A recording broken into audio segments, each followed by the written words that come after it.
En juillet 1901 fut votée une loi bien connue, la loi du 1er juillet 1901 relative au contrat d'association.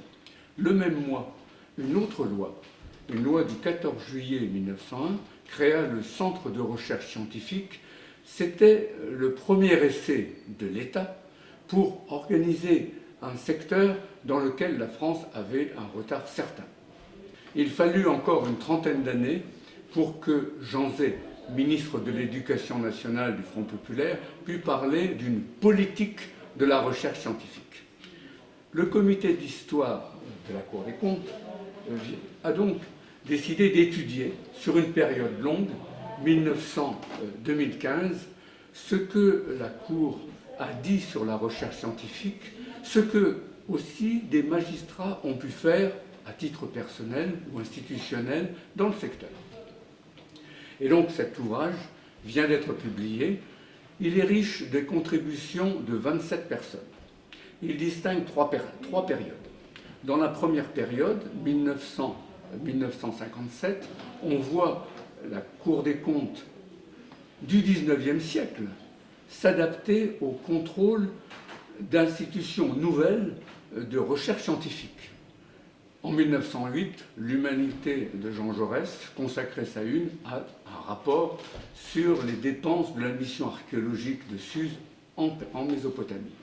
Dans les années 20 et 30, la Cour batailla pour que soient redressées les dérives de l'Office national des recherches scientifiques et industrielles et des inventions, auquel était rattaché le grand électroaimant de l'Académie des sciences.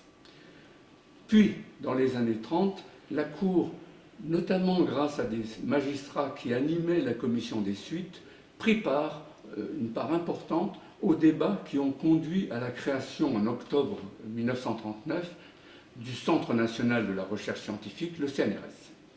Pendant la guerre et pendant la période de reconstruction, la Cour, contrôlant les comptes du CNRS, proposa des réformes dans l'organisation administrative comptable du centre et insista sur le rôle de coordination que l'ordonnance du 2 novembre 1945 donnait au centre. La commission, à côté d'elle, la commission portait une grande attention à la vérification des comptes du commissariat à l'énergie atomique.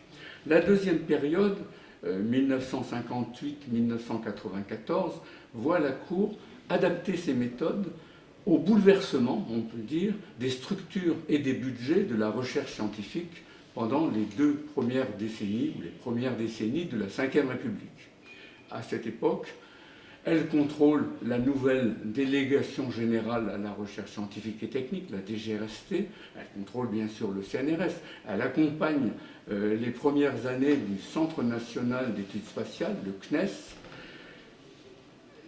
elle apporte une attention particulière aux associations pour le développement de la recherche qui se créaient dans les années 70 et 80 auprès d'un certain nombre d'universités. Des magistrats, parallèlement, avaient un rôle important à la DGRST, la délégation à la recherche scientifique et technique, et aussi dans les premières années de l'ANVAR, ou pour la mutation vers un nouveau CNRS.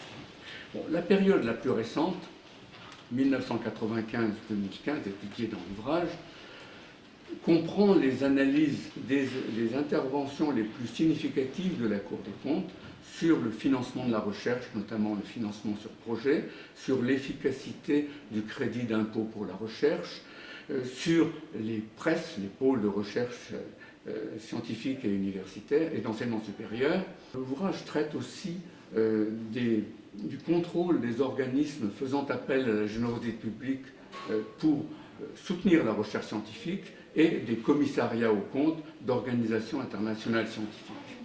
En même temps, on note les rapports, le rôle de différents magistrats au ministère de la Recherche, chargé de la recherche, y compris à sa tête, dans les grands instituts de recherche, dans des organismes divers soutenant la recherche, par exemple pour l'organisation du premier site d'action.